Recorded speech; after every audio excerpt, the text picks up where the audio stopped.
guys, I hope you're all doing well today. As you can see, we are on the verge of a new expansion, and I think it's safe to say that the majority of Gwent players are very eager to see some meta-changing cards come into the game. I myself must say I'm very satisfied with the cards I have seen so far. I'm excited to share them with you, and while we're at it, I'll be doing some theory crafting in the future to see what archetypes this expansion might be supporting and what decks we might be building in the future. But anyway, let's get to it. We have 4 new cards that have been released so far. By the time I post this video, it will likely be 5. Do not worry, I'll keep you guys updated as the cards come out, and I'll try and give some meaningful input with regards to what I think we might expect. Alright, so the first card you see here is a neutral. It's also a location and it's called the Mushy Truffle.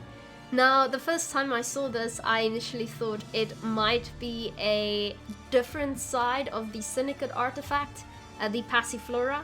It might look like it, but I'm not sure if it necessarily is. Either way, how this card works is on deploy, it will spawn and play a bonded unit from your starting deck. The Order ability, on the other hand, will spawn and play Golden Froth.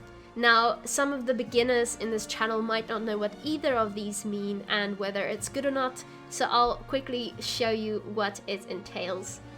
So, as you can see here, the Mahakam Marauder is a bonded card, and most of you should have seen this being played by now, hopefully. So on deploy, it gains vitality for 2 turns, but with bonded, it gains vitality for 4 turns. Meaning that if there's already a copy of this card on your side of the board, it will have bonded the next time it's been played. So your second Mahakam Marauder will get vitality for 4 turns. That's just an example of what bonded means. Of course, we have other cards with bonded as well. For instance, we have the Centurion Enchantress. She will give an allied unit vitality for 2 turns, but if there's already a copy of her on the board, she will give vitality for 4 turns. So that is just an idea of what bonded means. And then of course we have Golden Froth. Now, this card doesn't see a lot of play currently, maybe a bit in Skellige, but it boosts 3 adjacent units by 2. So, as we can see, this card has a guaranteed 6 points with its Order ability, and with bonded, your lowest card perhaps being 4 points, it will play for at least 10 points. The question is how we're going to get real value out of a 9 provision location. Now, we could potentially incorporate current bonded units into our deck, but my suspicion is that we might see more bonded units come out from the expansion. Right now we are only on square tile card reveals, and in the future we will get different faction reveals, and as this is a neutral card, we can play it in any faction. So I think we have to wait until the end just to make sure there aren't any new bonded cards coming out. Otherwise, there isn't a lot of current synergy with this specific card. The Golden Froth is also nice for 6 points of boost, but like I said, there aren't a lot of cards currently that really need 6 points of boost. Golden Froth in itself is an alchemy card, and that's why it has synergy with Skellige normally. But for now, I give this card a 3 out of 5. A 3 out of 5 for its current synergy in the game. This is definitely subject to change later on, so I'm curious to see what cards we'll see. Okay, now our next card is a really cool one, but it's a little bit complicated. I talked with CDPR and I just made sure what it means, so bear with me. Bountiful Harvest is a nature card. It's a square tile card too. So this means you can only play it in square tile, but it can also be procced by the Forest Protector, because the Forest Protector is able to play nature cards. So this card will create and play a bronze Dolbla Thana Elf. It will give you 3 options, and you'll be able to choose one of them. So, now the next part is where it becomes tricky. Depending on the position of the chosen unit, this card will either boost the leftmost or the rightmost card in your hand, or a random one.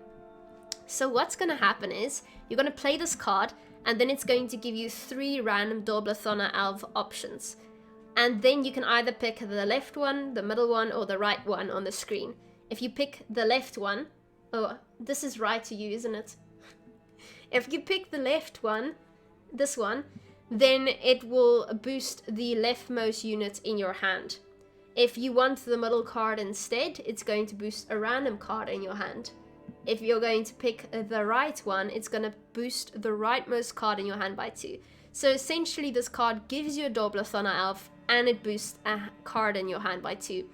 Now, the fact that you can choose the cards in your hand that are going to be boosted is quite interesting, because this indicates that we might see a hand boost meta, and I'm for that. I think that will be very exciting, but it's too soon to tell yet. So we have Bountiful Harvest here, and I would give it 4.5 out of 5. Because right now, I wouldn't necessarily include it in a deck, but I see potential for it to be 5 out of 5 if you go all out hand boost. It depends on the cards that come out in the rest of the expansion, of course. Okay, it seems my time is limited because the sun is melting me. But our next card is Philavandro. Now, this is a 12 provision card. It's interesting. I'll put it like that. It's an interesting card because if you place it on the melee row, it will create and play a square tile special card with a provision cost that's equal to this unit's power. So currently its power is 4 provisions, meaning that if you play Philavandro as is, it's going to play a 4 provision square tile special card. Now, of course, you don't want that because it will not give you sufficient value for 12 provisions. Now, if you play it on the range row, my dogs are barking, sorry, it will create and play a square tile special card with a provision cost equal to its power or lower than its power. So why would you ever go with the ranged option? Why not just go for the largest power and keep it like that? Why would you give the game the option of giving you a random provision card that is lower than your Philavandro value? Well, I'll show you why. So currently when it comes to square tile, there are only so many special cards. Of course, we could go ahead and we could argue that they might include more special cards in the game, but currently these are the special cards you can choose from. So you have Making a Bomb for 4 provisions, you have Tempering for 4 provisions, you have Dryad's Caress for 4 provisions, you have Waylay for 4 provisions, and then you go on to 5. So now you have Circle of Life, you have Nature's Rebuke, you have the Morana Runestone. At 6 you have Orb of Insight, you have Zoltan's Company, and then you have a gap here at 7. So if you end up playing him on the melee row, he's going to brick, because he will give you a 7 provision special card that doesn't exist. That is where the average player, in my opinion, is going to brick and lose points. The average player should be safe and play it on the range row instead, because it will give you the option of playing a 7 provision card and anything lower. Unless you have all these cards memorized, you stand the chance of losing a substantial amount of points. So then at 8 we have Isengrim's Council, which is a good card. We have the Sau Ain. We have Shaping Nature at 9.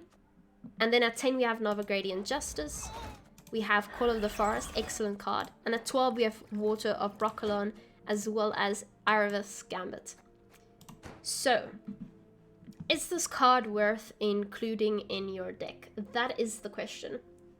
So the problem with Philavandro is that he works on deploy, meaning you rely on boosting him while he's either in your deck or in your hand. Now the problem with that is for 12 provisions, you don't necessarily want a conditional card, meaning you don't just get value from it. You have to play other cards in order to try and get value from it.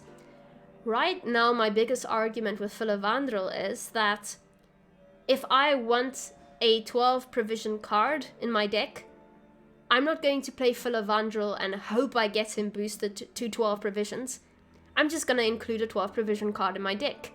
Because the only pro that Philavandro gives you is the fact that he has 4 points as a unit.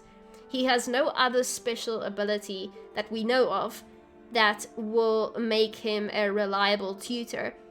So instead of hoping I get something like Isengrim's Council, I just get rid of philavandro, which is 12 provisions, and I include Isengrim's Council, which is 8 provisions. A lot cheaper, and I'm guaranteed to use it. So right now, in terms of playability, I give philavandro a 1 out of 5. Now, of course, you may differ with me, and I'd love to hear your opinion. Maybe I'm not seeing something that is hidden within his ability, or maybe further along the lines of the expansion, we might actually get cards that make philavandro worthwhile. So far, I see him as a 1 out of 5 playability. Unless you are guaranteed to boost him to the amount you want, I don't see it being played at all. So if we aren't getting any cards that are going to boost cards in our hand or deck, we can look at the cards we currently have and see if that makes it viable. So currently we do have some cards that support the hand boost archetype. First and foremost, we obviously have the leader, which is not often seen played, but it's Invigorate. Now, Invigorate boosts 5 units in your hand by 1, you can pick, and it has 2 charges. So you can do this twice, meaning if you have a bunch of these cards in your hand, then they will eventually get value.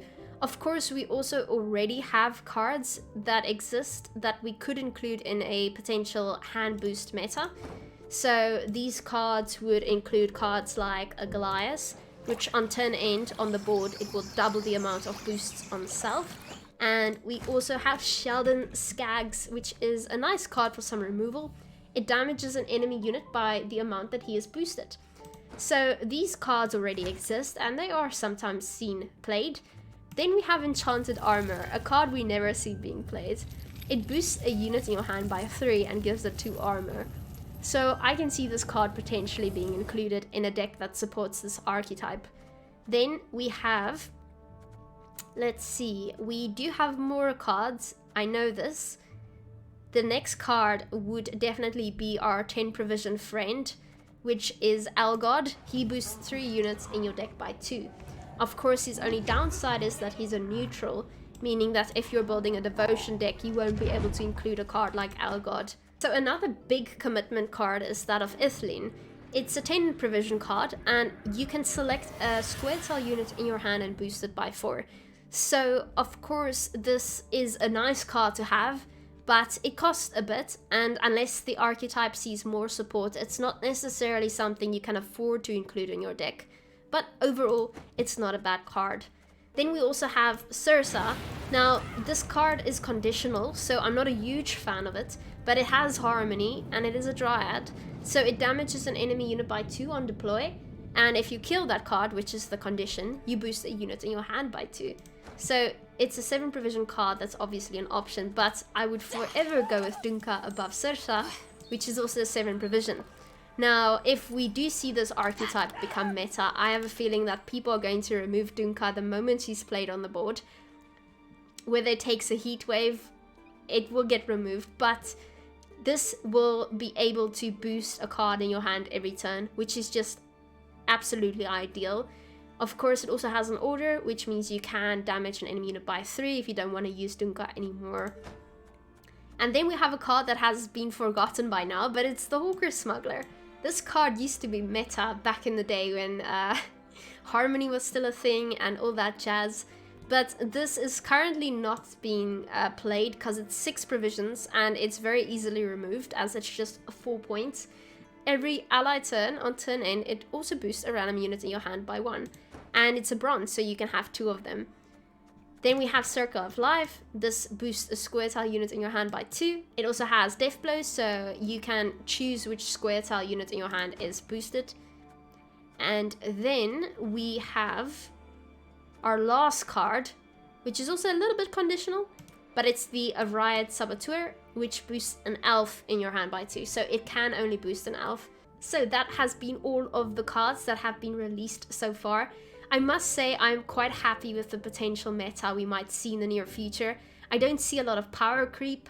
I see cards that support an archetype that has been dead for quite some time now.